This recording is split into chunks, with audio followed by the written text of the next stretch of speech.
Hello प्यारे बच्चों, आप सभी का अपना यूट्यूब चैनल YRS क्लास में बहुत बहुत स्वागत है। प्रिय छात्रों, आज की इस वीडियो में हम पढ़ेंगे विज्ञान उस अध्याय 8 का नाम है जीव जनन कैसे करते हैं। यानी इस अध्याय में अर्थात जो आपका अध्याय नंबर 3 है, जो पाठ नंबर 3 है, जीव जनन कैसे करते हैं। यानी इस अभ्यास में जितने भी बहुविकल्पी के महत्वपूर्ण प्रश्न हैं एग्जाम की दृष्टि से, मैं आज उन सभी प्रश्नों को आपके सामने लेकर हाजिर हुआ हूं। उम्मीद करते हैं ये प्रश्न आपको अच्छे तरीके से समझ में आ जाएंगे। तो यहां से अब चलेंगे हम प्रश्न की ओर। ठीक, प्रश्न नंबर 1 आपसे कह रहा है जीवधारियों के लिए जनन करना अनिवार्य है ताकि ऑप्शन नंबर 1 आपका है व्यष्टि जीवित बनी रहे। बी ऑप्शन है वृद्धि को बनाए रखें। तीसरा ऑप्शन आपका सी ऑप्शन है वे अपनी ऊर्जा आवश्यकता की पूर्ति कर सकें। और आपका डी ऑप्शन है पीढ़ी दर पीढ़ी प्रजाति की निरंतरता को बनाए रखें। यानी जितने भी जीवधारी होते हैं वो जनन करते हैं, किस लिए, उनका मकसद क्या होता है? उनका मकसद यही होता है, उनका उद्देश्य यही होता है, वो अपनी पीढ़ी को दर पीढ़ी प्रजाति निरंतर लगाव हमेशा बनाए रखते हैं। यानी जो जीवधारी होते हैं उनका जनन क्यों आवश्यक है, क्यों जरूरी है? क्योंकि जितने भी जीवधारी होते हैं सब जनन करते हैं और अपनी पीढ़ी को दर पीढ़ी बनाए रखने के लिए जनन करते हैं। यानी इन चारों ऑप्शन में ऑप्शन नंबर आपका डी ऑप्शन सही है। पीढ़ी दर पीढ़ी प्रजाति की निरंतरता को बनाए रखने के लिए प्रत्येक जीवधारी क्या करते हैं? जनन की प्रक्रिया करते हैं। तो उम्मीद करते हैं प्रश्न आप समझ गए होंगे। आइए अब हम चलते हैं प्रश्न नंबर 2 की तरफ। प्रश्न नंबर 2 आपसे कह रहा है जीवों में भिन्नताएं उत्पन्न होती हैं। यानी जो जितने भी जीव होते हैं सब में विभिन्नताएं उत्पन्न होती हैं। इन चार ऑप्शन में एक ऑप्शन सही है, उस ऑप्शन को आपको चयन करना है। तो ए ऑप्शन है वर्धी, जिसे हम कायिक के नाम से भी जानते हैं। वर्धी जनन द्वारा, अलैंगिक जनन द्वारा। सी ऑप्शन आपका है लैंगिक जनन द्वारा। और डी ऑप्शन है बीजाणु निर्माण द्वारा। यानी जो जीवों में जो विभिन्नताएं पाई जाती हैं, जो विभिन्नताएं होते हैं, उत्पन्न होते हैं, वो इन चारों ऑप्शन में ऑप्शन नंबर आपका सी लैंगिक जनन के द्वारा जीव क्या करते हैं? विभिन्नताएं उत्पन्न करते हैं। तो उम्मीद करते हैं ये भी प्रश्न आप समझ गए होंगे। अब चलते हैं प्रश्न नंबर 3 की तरफ चलते हैं। तो प्यारे बच्चों, प्रश्न नंबर 3 कह रहा है आपके सामने अलैंगिक जनन मुकुलन द्वारा होता है।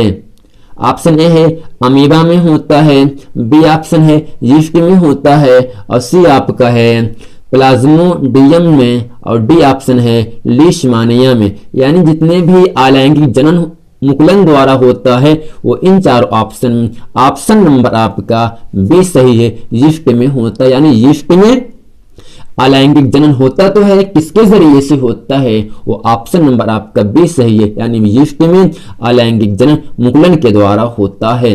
ठीक, यानी मुकुलन के द्वारा अलैंगिक जनन यीस्ट में होता है। ठीक, आइए अब चलते हैं प्रश्न नंबर 4 की तरफ। तो 4 आपसे कह रहा है मुकुलन पाया जाता है। ठीक, ऑप्शन ए है प्लेनेरिया में, बी ऑप्शन है हाइड्रिया में, सी ऑप्शन है लिशमानिया में, और डी ऑप्शन है इनमें सभी। यानी इन सभी में, यानी जो मुकुलन पाया जाता है ये प्लेनेरिया में पाया जाता है, या कि हाइड्रा में, या कि लिशमानिया में, या इन सभी में। यानी जो मुकुलन पाया जाता है वो इन चारों ऑप्शन में ऑप्शन नंबर आपका बी अर्थात हाइड्रा में पाया जाता है। मुकुलन पाया जाता है किसमें? हाइड्रा में पाया जाता है।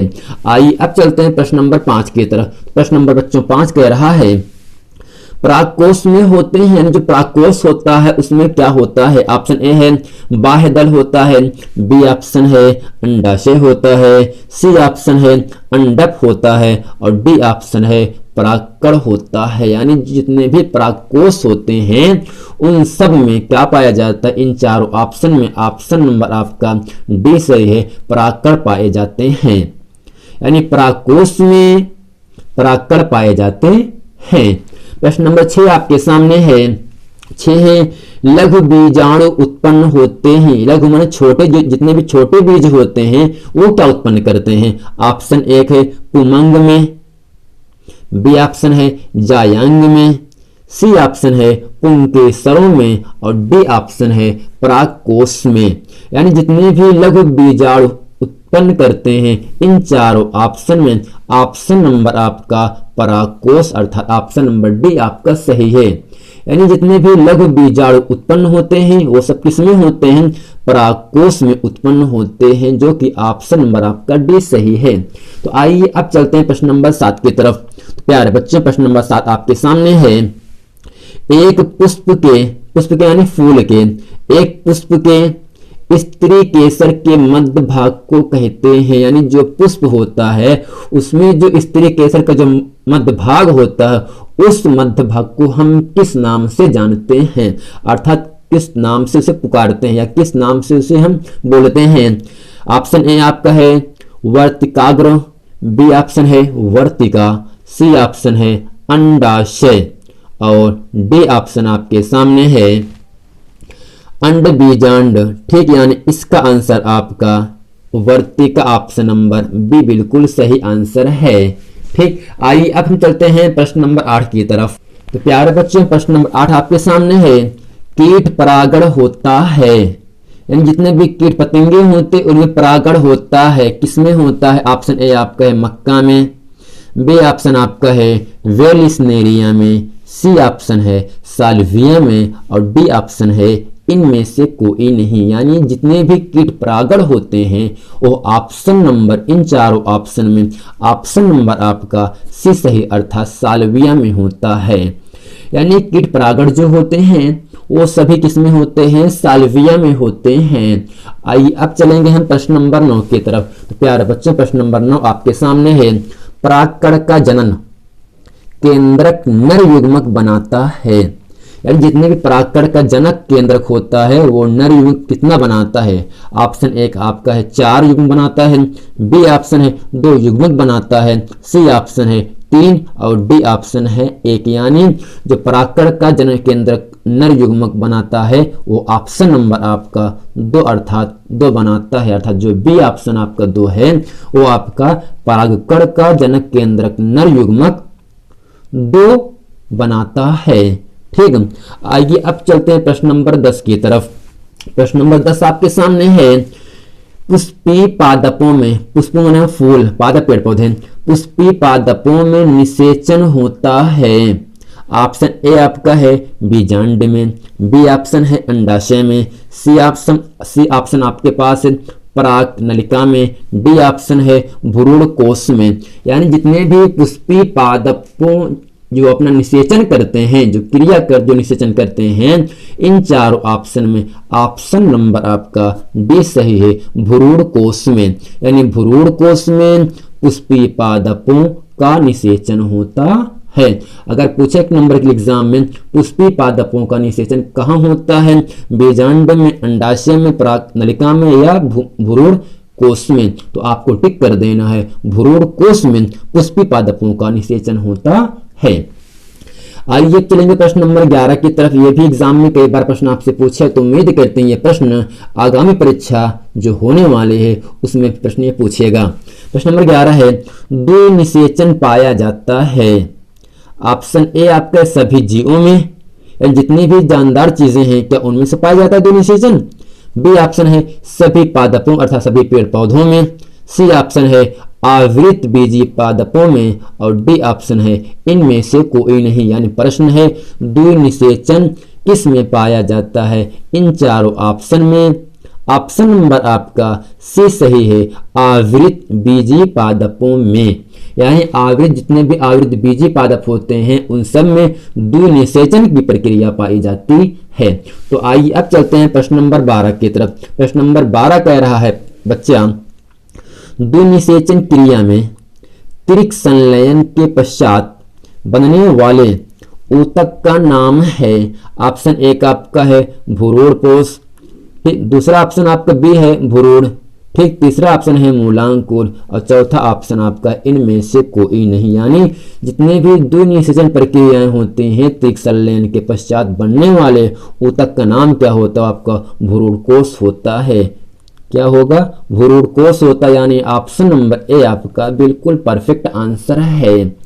यानी द्विनिषेचन क्रिया में त्रिक संलयन के पश्चात बनने वाले ऊतक का नाम क्या होता है? भ्रूण कोश, जो कि ऑप्शन नंबर एक आपका सही है। आइए अब चलते हैं प्रश्न नंबर 13, जो कि एग्जाम की दृष्टि से वेरी वेरी वेरी इंपॉर्टेंट प्रश्न आपके सामने है। एग्जाम में कई बार आपसे पूछा है। तो चलते हैं प्रश्न नंबर 13 की तरफ, जो कि इस वीडियो का अंतिम प्रश्न होगा। ठीक, प्रश्न नंबर 13 है, नर जनन अंगों से संबंधित ग्रंथि है। ऑप्शन ए आपका है प्रोस्टेट ग्रंथि, बी ऑप्शन है श्वेत ग्रंथि और सी ऑप्शन है एड्रीनल ग्रंथि और डी ऑप्शन है इनमें से कोई नहीं। यानी नर जनन अंगों से संबंधित कौन सी ग्रंथि है? इन चारों ग्रंथि में एक ऑप्शन सही है। उस ऑप्शन सही को आपको चयन करना है। तो नर जनन अंगों से संबंधित ग्रंथि प्रोस्टेट ग्रंथि होता है या श्वेत ग्रंथि होता है या एड्रीनल ग्रंथि होता है, इनमें से कोई। तो मैं इसका सही आंसर जो इसमें आपको बताया गया है मैं आपके सामने बता रहा हूं। ऑप्शन नंबर ए आपका बिल्कुल आपने परफेक्ट बताया, प्रोस्टेट ग्रंथि है। यानी प्रोस्टेट ग्रंथि जो होता है वो नर जनन अंगों में पाया जाता है। प्यारे बच्चों, ये था आपका अध्याय 8 जीव जनन कैसे करते हैं। यानी इस पाठ में जितने भी बहुविकल्पी प्रश्न हैं मैं आज इन सभी महत्वपूर्ण प्रश्नों को आपके सामने बता दिया। तो उम्मीद करते हैं ये वीडियो आपको बहुत अच्छे तरीके से समझ गए होंगे, पसंद आया होगा। अगर ये वीडियो पसंद आया है तो हमारे चैनल YRS क्लास को सब्सक्राइब करना ना भूलें और अपने दोस्तों में खूब शेयर करें।